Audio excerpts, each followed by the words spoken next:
బెజవాడ రక్త చరిత్రకు 25 ఏళ్లు నిండింది. ఆధిపత్య పోరుతో మొదలైన ఈ చరిత్ర కులాల కుమ్ములాటలు, రాజకీయ వైషమ్యాలకు దారితీసింది. అటువైపు ఇటువైపు పదుల సంఖ్యలో తలకాయలు తెగే వరకు సాగింది. ఓ నాయకుడి హత్యతో ఈ అరాచకం పరాకాష్ఠకు చేరుకుంది. ఇంతకీ ఎవరా నాయకుడు?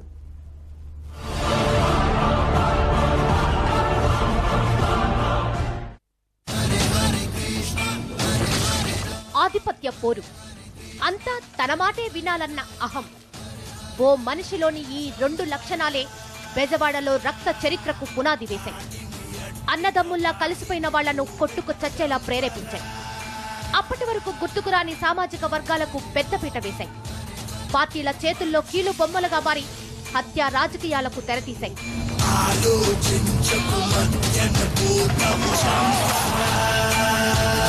దీనివల్ల ఏమైనా బావుకున్నారన్నా, ఏదైనా ప్రయోజనం పొందారన్నా ఆ ఒక్కరిద్దరూ తప్పితే నష్టపోయిన వాళ్లే ఎక్కువ. నాయకుల్ని దేవుళ్లుగా నమ్మి సర్వస్వం దారపోసినందుకు సమిధులైన వాళ్లే ఎక్కువ. చరిత్రకు సాక్షిభూతాలుగా మారిన వారిని పట్టించుకున్న వాళ్లే లేరు. కానీ ఇక్కడ జరిగిన అరాచకం మాత్రం రాష్ట్ర రాజకీయ చరిత్రలో బెజవాడకు ఓ మచ్చ మిగిలింది. బెజవాడ అంటే గూండాల అడ్డా అన్న చెడ్డ పేరు తెచ్చింది. ఇప్పుడు మనకు తెలిసిన బెజవాడ ఒకప్పుడు ఇలా ఉండేది కాదు. దాని రూపం వేరు. అసలు ఆ పేరు వింటేనే రాష్ట్ర వ్యాప్తంగా జనం గడగడలాడేవారు. ఇప్పుడు రాజకీయాలకు రాజధాని అని చెప్పుకుంటున్నారు. కానీ ఒకప్పుడు అది రౌడీయిజానికి, గూండాయిజానికి కేర్ ఆఫ్ గా ఉండేది. కులాల కొట్లాటల్లో చిమ్మిన రక్తంతో తడిచిన ప్రాంతంగా దాని పేరు ఇప్పటికీ మార్మోగుతోంది. వంగవీటి మోహన రంగం ఇప్పటికీ బెజవాడలో వైబ్రేషన్ సృష్టించే పేరు. రాష్ట్ర రాజకీయాల్లో ఓ సంచలనం. అనామకుడిగా వచ్చి అసాధారణ శక్తిగా మారి రాష్ట్రం మొత్తం తన వైపుకు చూసుకునేలా చేసుకున్నాడు. తన పేరు చెబితేనే అధికార పీఠాలు గడగడలాడేలా చేశాడు. అప్పటి వరకు రాష్ట్రంలో తిరుగులేని నేతగా పేరు తెచ్చుకున్న ఓ నాయకుడికి చెమటలు పట్టించాడు. కానీ ఓ ప్రభంజనమై సాగాడు. బెజవాడ రక్త చరిత్రను ఒకసారి పరిశీలిస్తే రంగా రాకముందు, రంగా వచ్చాక, రంగా హత్యానంతరం ఇలా 3 ముక్కలుగా కనిపిస్తుంది. రంగా బెజవాడకు రాకముందు అక్కడ కమ్యూనిస్టుల ప్రాబల్యం ఎక్కువగా ఉండేది. కాంగ్రెస్ కు ధీటుగా ఉండే కమ్యూనిస్టులకు సిపిఐ నాయకుడు చలసాని వెంకటరత్నం పెద్దన్నగా ఉండేవారు. విద్యార్థి కార్మిక సంఘాల్లోనూ వారి ఆధిపత్యమే ఎక్కువగా ఉండేది. ఈ పరిస్థితుల్లో విజయవాడ వచ్చిన రంగా కుటుంబాన్ని చేరతీసింది వెంకటరత్నమే. క్రమంగా వెంకటరత్నం ప్రధాన అనుచరుల్లో ఒకరిగా ఎదిగాడు రంగా సోదరుడు రాధాకృష్ణ. అప్పుడప్పుడే ఎదుగుతున్న బెజవాడలో ట్రాన్స్పోర్ట్ రంగం వేగంగా విస్తరిస్తోంది. దీంతో తాను ఆ రంగంలో నిలదొక్కుకోవాలని భావించిన రంగా సోదరుడు లెనిన్ సెంటర్లో టాక్సీ స్టాండ్ ఏర్పాటు చేశాడు. అసూయో లేక చేతులు దాటిపోతాడన్న భయమో కానీ ఈ వ్యవహారం వెంకటరత్నంలో అలజడి రేపింది. రాధాకృష్ణ వెంకటరత్నం మధ్య విభేదాలకు ఆజ్యం పోసింది. ఆటోనగర్లో మరో టాక్సీ స్టాండ్ ఏర్పాటు చేయడంతో ఆ విభేదాలు తారాస్థాయికి చేరాయి. దీనికి తోడు యునైటెడ్ ఇండిపెండెంట్ ఆర్గనైజేషన్ పేరుతో విద్యార్థి సంఘం ఏర్పాటు చేయడం వివాదం రేకెత్తించింది. అప్పటి వరకు కాలేజీలో ఏకఛత్రాధిపత్యం వహిస్తున్న ఏఎస్ఎఫ్ కు తోడు యుఐఓ రావడంతో విద్యార్థులు 2 వర్గాలుగా చీలిపోయారు. క్రమంగా ఘర్షణలు పెరిగాయి. మరోవైపు ట్రాన్స్పోర్ట్ గొడవల్లో చలసాని వర్గానికి చెందిన దత్తి కనకారావు హత్యకు గురయ్యారు. ఇక్కడి నుంచే బెజవాడలో రౌడీ రాజకీయానికి అంకురార్పణ జరిగినట్లయింది.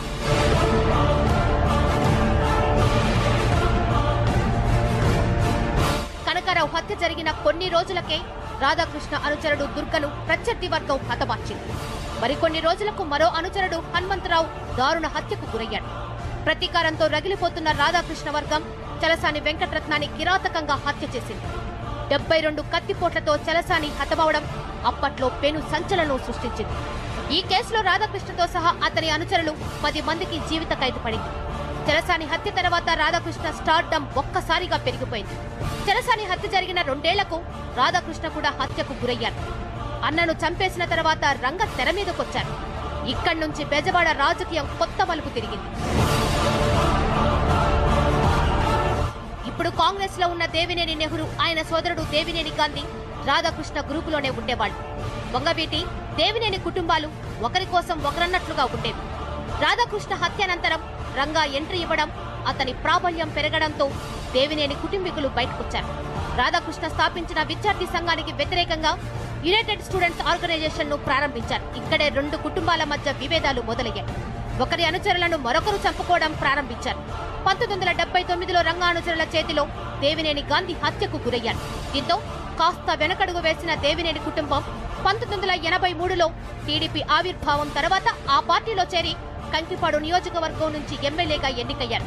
మరోవైపు రంగా కూడా రాజకీయాల్లోకి అడుగుపెట్టి కాంగ్రెస్ లో క్రియాశీలక పాత్ర పోషించారు.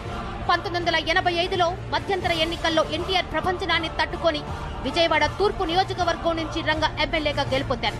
కాపు సామాజిక వర్గాన్ని ఎన్టీఆర్ ప్రభుత్వం చిన్నచూపు చూస్తుందంటూ కాపునాడు ఏర్పాటు చేసి లక్షలాది మంది జనంతో భారీ ఎత్తున సభలు సమావేశాలు నిర్వహించారు. ఈ ప్రభంజనం అటు ప్రభుత్వంలోనూ చురుకు పుట్టించింది. రంగా గారు కాంగ్రెస్ లో చేరిన తర్వాత కాంగ్రెస్ లో ఆయన మంచి నాయకుడిగా ఎదిగి ప్రజా సమస్యల పట్ల ఆయన పోరాటం చేసిన విధానం మా అందరినీ స్టూడెంట్స్ అందరినీ కూడా అమ్మడి పెట్టుకుని ప్రజా సమస్యల మీద అనేక కార్యక్రమాలు చేశారు. ఆయన ఆనాడు తెలుగుదేశం ప్రభుత్వం చేసిన ప్రజా వ్యతిరేక విధానాల మీద ఆయన పోరాటాలు చేసి ఉద్యమాలు చేసి నిరాహార దీక్షలు చేసి మొట్టమొదటిగా ఆయన పోలీస్ బిల్ ఆ రోజుల్లో తెలుగుదేశం ప్రభుత్వం ఇక్కడ పంపించిన ఎస్పీ కేఎస్ వ్యాస్ గారి మీద పోలీస్ బిల్ అని పెడితే ఆ పోలీస్ బిల్లుకు వ్యతిరేకించి నిరాహార దీక్షలు చేసి దాన్ని వ్యతిరేకించి ప్రజలను కాపాడగలిగారు.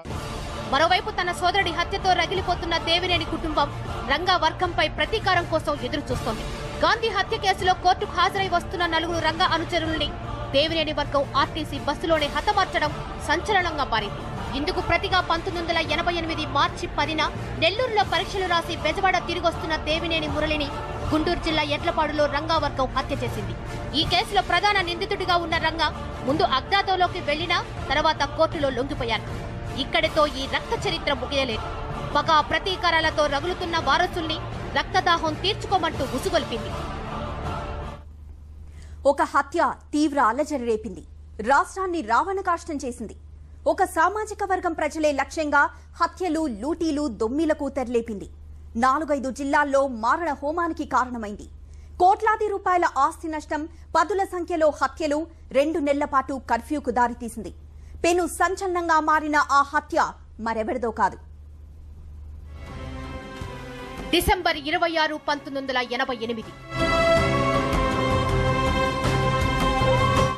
అప్పుడే తెల్లవారుతోంది.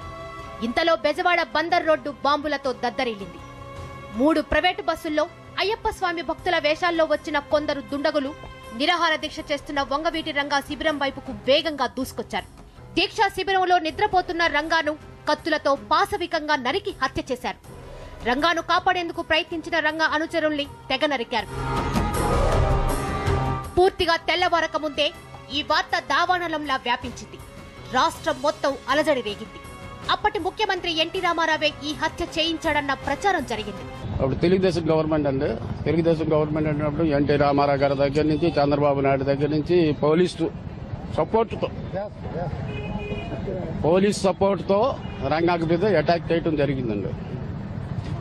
రంగా మీద అటాక్ చేసిందంటే నిరాహార దీక్షలో ఉండి చంపేశారు. దీంతో రంగా సామాజిక వర్గానికి చెందిన వాళ్లంతా ఓ సామాజిక వర్గం లక్ష్యంగా ఆస్తుల విధ్వంసానికి దిగింది. 100 కోట్లకు పైగా ఆస్తి నష్టం జరిగింది. 700 బస్సులు, 120 పోలీసుల జీబులు అగ్నికి ఆహుతయ్యాయి. రాష్ట్ర చరిత్రలోనే తొలిసారి 40 రోజుల పాటు కర్ఫ్యూ విధించారు. విజయవాడ, గుంటూరు, ఉభయ గోదావరి జిల్లాల్లో మారణ హోమం జరిగింది. అధికారిక లెక్కల ప్రకారమే ఈ గొడవల్లో 42 మంది చనిపోయారు. ఇందిరాగాంధీకి జరగలేదు ఆ యాజిటేషన్, రాజీవ్ గాంధీ చనిపోయేటప్పుడు జరగలేదు, రంగా గారు చనిపోయేటప్పుడు సుమారు 2 months వరకు యాజిటేషన్ జరుగుతూనే ఉందండి త్రూ అవుట్ ఆంధ్రప్రదేశ్ మొత్తం. అన్ని సెంటర్లో కానీ బంద్లు కానీ స్ట్రైకులు కానీ ఏదో తగలబెడతాం కానీ ఆయన అభిమానంతో సానుభూతి ప్రజలు చూపెట్టారండి. అంత యాజిటేషన్ జరిగిందండి. దేవినేని మురళిని చంపడం ఈ హత్యకు కారణమైంది. మురళి మర్డర్ కేసులో జైలుకెళ్లి బెయిల్పై వచ్చిన రంగా ఓ సెటిల్మెంట్ విషయమై ఇంటి నుంచి బయలుదేరుతుండగా పోలీసులు అడ్డుకున్నారు. దీంతో రంగాకు పోలీసులకు మధ్య వాగ్వాదం జరిగింది. ప్రజా ప్రతినిధినైన తనను పోలీసులు కావాలనే అడ్డగిస్తున్నారంటూ బందర్ రోడ్లో రంగా నిరాహార దీక్షకు దిగారు. ఆయన దీక్షకు వైఎస్ రాజశేఖర రెడ్డి, కేశవరావు లాంటి నేతలు కూడా మద్దతిచ్చారు. 4 రోజుల పాటు దీక్ష కొనసాగించిన తర్వాత అప్పటికే నీరసంతో శుష్కించిన రంగాను సరిగ్గా అదే రోజు కొందరు దుండగులు హత్య చేశారు. ఈ సంఘటన జరిగి ఇప్పటికి 25 ఏళ్లయింది. రంగా హత్య కేసును సిబిఐ 13 ఏళ్ల పాటు విచారించింది. ఆ విచారణ పూర్తయ్యేలోగానే రంగా హత్యకు కారకులని ఆరోపణలు ఎదుర్కొంటున్న 12 మంది చనిపోవడంతో చివరికి రంగాను హత్య చేసిందెవరో తెలిపే సాక్ష్యాధారాలు లేవంటూ రంగారెడ్డి జిల్లా కోర్టు కేసును కొట్టేసింది.